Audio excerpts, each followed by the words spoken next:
एक नंबर इतना बड़ा कि गिनती मुश्किल हो जाए, 1,66,000 करोड़ रुपए। इसे कहा गया इंडिया के इतिहास का सबसे बड़ा स्कैम। लेकिन इस कहानी में एक ट्विस्ट है जो आपको शायद पता ना हो। चलिए शुरू से समझते हैं। सबसे पहले, ये 2G स्पेक्ट्रम होता क्या है? जब आप अपने फोन से कॉल करते हो, मैसेज भेजते हो या इंटरनेट चलाते हो, वो सब कुछ इनविजिबल एयरवेव्स पर चलता है। इन एयरवेव्स को हम स्पेक्ट्रम कहते हैं। सोचो ऐसे एक इनविजिबल हाईवे की तरह, जिस पर आपकी सारी कॉल्स और डेटा ट्रैवल करते हैं। अब ये स्पेक्ट्रम किसका होता है? ये देश का होता है, यानी सरकार के पास होता है। टेलीकॉम कंपनीज जैसे एयरटेल, वोडाफोन इसे यूज करने के लिए सरकार को पैसा देती है। और क्योंकि हर मोबाइल नेटवर्क इसी पर चलता है, ये स्पेक्ट्रम बहुत बहुत कीमती होता है। बिना स्पेक्ट्रम के कोई भी टेलीकॉम कंपनी एक कॉल तक कनेक्ट नहीं कर सकती। तो समझो, स्पेक्ट्रम बेचना एक तरह से देश की सबसे कीमती प्रॉपर्टी बेचने जैसा है। और जब आप इतनी कीमती चीज बेचते हो, तो उसे सही तरीके से सही दाम पर बेचना जरूरी है।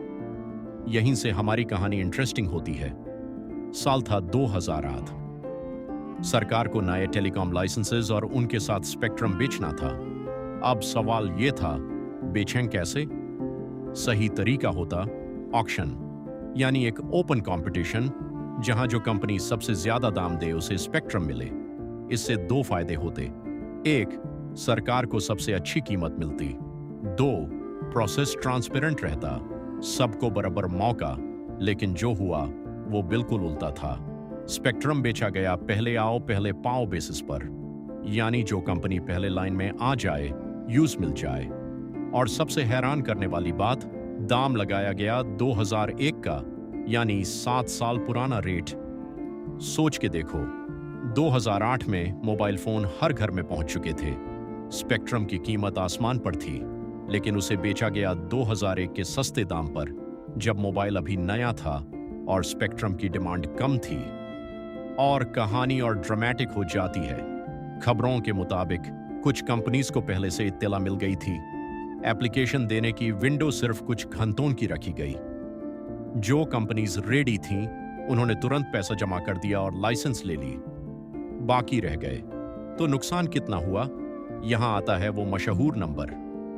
CAG यानी कंट्रोलर एंड ऑडिटर जनरल, देश का ऑफिशियल ऑडिटर, ने इस पूरे प्रोसेस की जांच की। उन्होंने हिसाब लगाया, अगर ये स्पेक्ट्रम सही तरीके से ऑक्शन से बेचा जाता तो सरकार को कितना ज्यादा पैसा मिलता।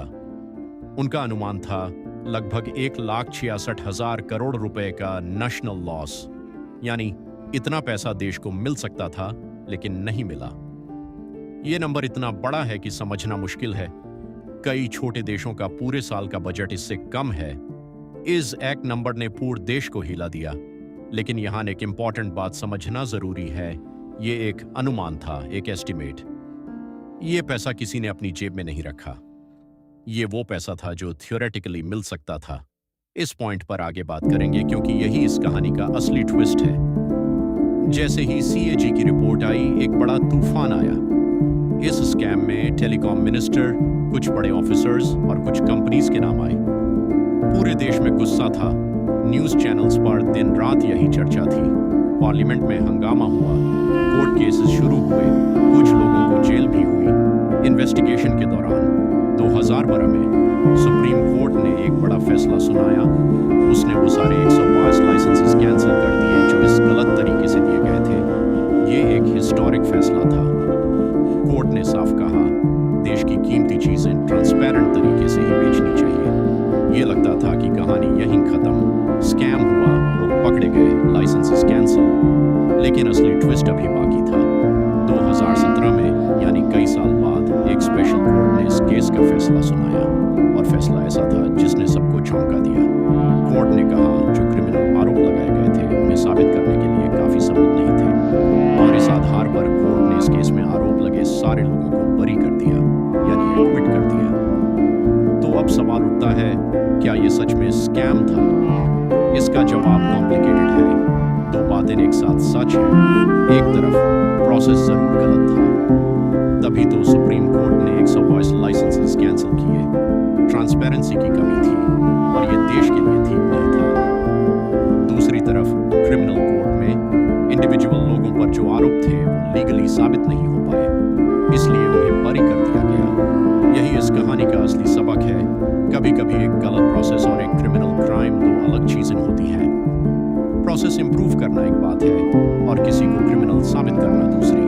2G स्कैम ने इंडिया को कुछ गहरे सबक दिए जो आज भी हमें फायदा दे रहे हैं। सबसे बड़ा बदलाव, अब स्पेक्ट्रम हमेशा ऑक्शन से बेचा जाता है, ट्रांसपेरेंट तरीके से, ओपन कंपटीशन में। इससे सरकार को सही कीमत मिलती है और कोई गड़बड़ी की गुंजाइश नहीं रहती। जब 3G, 4G और अब 5G स्पेक्ट्रम बेचा गया, सब ऑक्शन से बिका और सरकार ने लाखों करोड़ कमाए। दूसरा सबक है ट्रांसपेरेंसी की ताकत।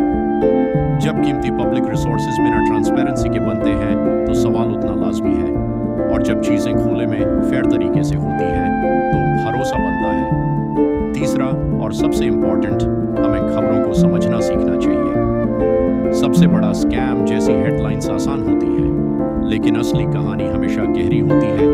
उसमें प्रोसेस भी होता है, कोर्ट भी होता है, और कई बार वो नंबर भी सिर्फ एक अनुमान होता है। एक समझदार इंसान हेडलाइन से आगे सोचता है। तो अगली बार जब आप अपने फोन पर 5G चलाओ, याद रखना वो स्पेक्ट्रम अब एक ट्रांसपेरेंट ऑक्शन से आता है। एक विवाद से इंडिया ने एक बेहतर सिस्टम बनाया। अगर ये कहानी पसंद आई तो पेनोरा फैक्ट्स को सब्सक्राइब करो। इंडिया की और ऐसी गहरी सच्ची कहानियां हर हफ्ते। मिलते हैं अगले वीडियो